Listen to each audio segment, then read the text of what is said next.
السلام عليكم ورحمة الله وبركاته. إليكم أهم وآخر الأخبار اليوم الاثنين الموافق 4/1/2021. أمطار غزيرة وقطع المياه في بعض الأحياء لمدينة اسطنبول، وخبر مفرح لحاملي بطاقة البنك. حذرت المديرية العامة للأرصاد اليوم الاثنين من أمطار غزيرة وتعطل وسائل النقل في كل من تشانقلي وبلجسير وأزمير وأيدين خلال ساعات المساء. ووفقا للتقييمات الأخيرة الصادرة عن الأرصاد، من المتوقع أن تتساقط الأمطار الغزيرة في المناطق الساحلية من إقليم بحر إيجا ومانيسا وأوشاك ودنزلي وبوردة وأنطاليا، وفي أيضا بقطع المياه عن عشرات الأحياء في المدينة لمدة 30 ساعة.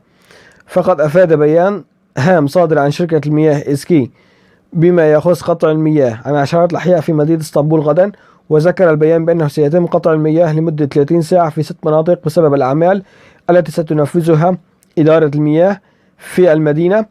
والمناطق هي اسنيورت، بشاكشهير، أفجيلار، بيوكشيكماجي، أرناوتكوي، تشاطالجي. من يوم الثلاثاء يعني غدا الموافق 5 كانون الثاني إلى 7 كانون الثاني.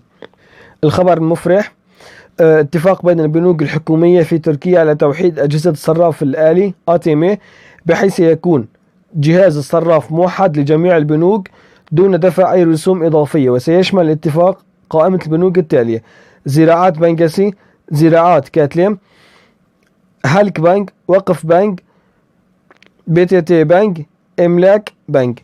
يعني أنت كان معك كارت أخذه من بنك الزراعات بنك، تقدر تروح على صراف الATM التابع مثلا للBTT وتسحب منه مصاري أو تودع فيه مصاري بدون ما تدفع أي رسوم إضافية. هذا كل شيء كان من نشرتنا لليوم. ما تنسوا الاشتراك بالقناة وتفعيل زر الجرس وتشاركوا الفيديوهات مع الأصدقاء، والسلام عليكم ورحمة الله وبركاته.